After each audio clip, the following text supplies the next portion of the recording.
involves compromise, and compromise requires the consent of the principal, and the principal is the family of the victim.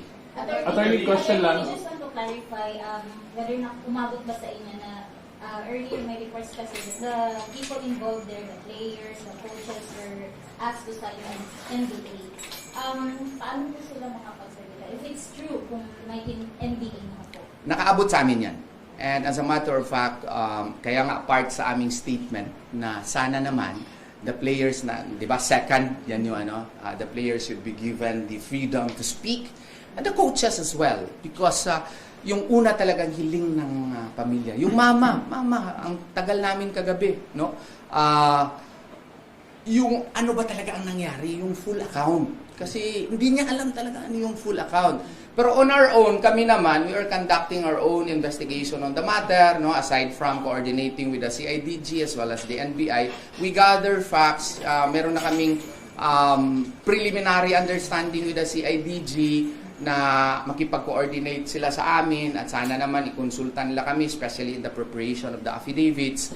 Kasi kami, we are also preparing our own. So, mag-compare notes kami. So, yung matter na yan, nakaabot yan sa amin. At sana po, hindi totoo yan na meron silang NDA. Alam ko yan kasi I'm a lawyer of 28 years already. So, maybe yung strategy nila is silent muna kayo ha, NDA tayo ha. Pero iba ito, estudyante nilang namatay dito eh.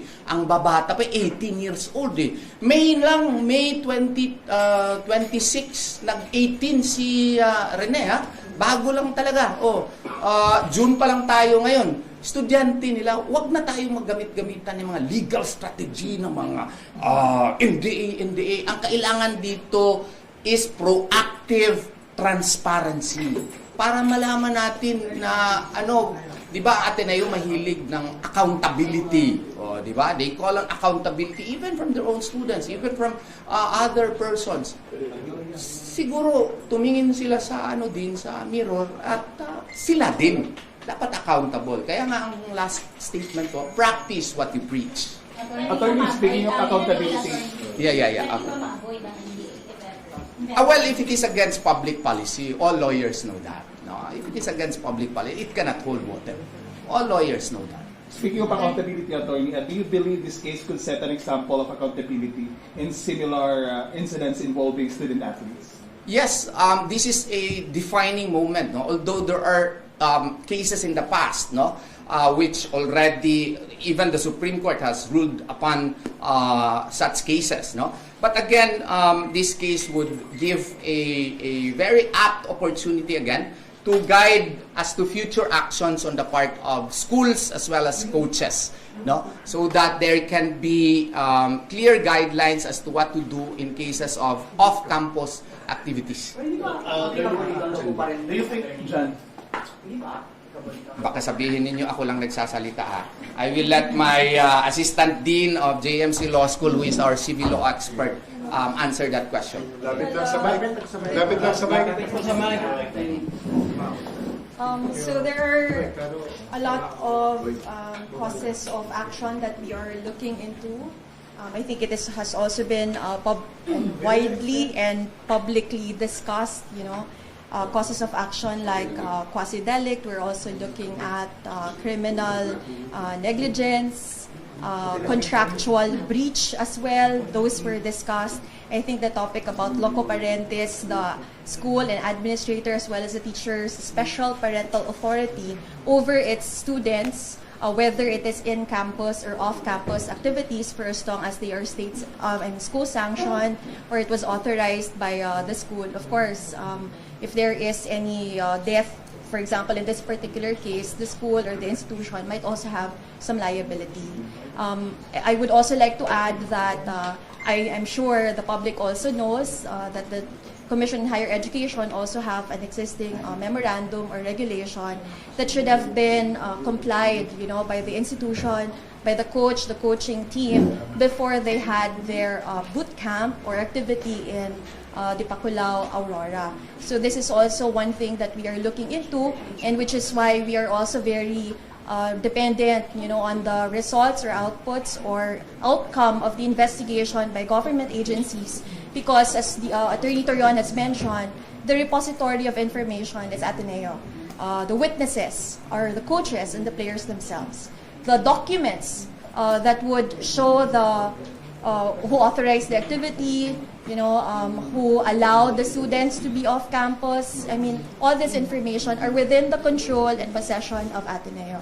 And we can only establish that either when they proactively become transparent, when they volunteer the information, or if they cannot, then when they are legally compelled to do so. And that is the role now of our government agencies through the investigations that they are now conducting. And we're, thankful also for the PNP, NBI also there, the sports stakeholders panel also very proactive, and we thank them as well. And we just hope not just, full cooperation from the institution, but as well as, proactive transparency, as what we have repeatedly mentioned. Are you satisfied with that? Before that, so that there will be a full answer, Assistant Dean Resi Rizada Nolasco was talking about CHED memorandum. That she is actually referring to CHED memorandum circular 63 series of 2017, which governs all off-campus activities of all higher education institutions in the Philippines, including Ateneo, regardless of its autonomous status. There must be a prior written approval from authorized school officials. Second, there must be a designated supervisor with specific safety responsibilities.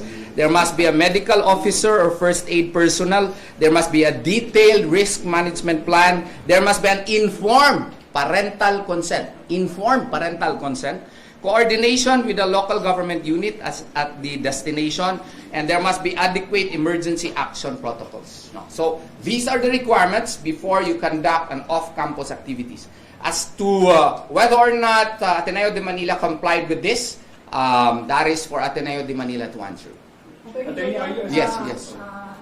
Two questions lang. Can you walk us through kailan yung official as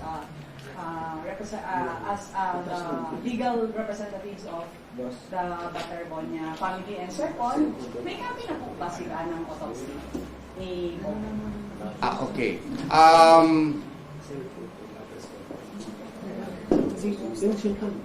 I think we became may nagtawag kasi sa akin, tapos may nag-text. Bakit relevant ba talaga yan? May nagtawag sa akin, tapos may mga nag-text sa akin, tapos mga June 9 ata, early morning. June 9, mga evening pa lang, dami nang nagatawag sa akin. I received a call around June 8 in the evening. Because ano pala itong nangyari? Itong sa Facebook ba ito? Yun. Okay. Sige, tingnan natin. Tapos, we were able to connect with the Baterbonia family when they arrived in Manila already. My associate in Torion Bondoc Law Firm, I instructed them, okay, we have been given the go signal already by the family to act, but we have to contact the mother herself. Okay? The family, the relatives know, but the mother herself, hindi pa niya alam. Kasi at that time, nagbabiyahe na and she was in a state of shock. Okay? So, doon sila nagkita sa Arlington Memorial. Mga hapon ata yun. Nung pagdating ng body, doon na sila nagkita ng aking associate sa Torion Bondoc Law Firm. That is Attorney Jersey, ano nga ba?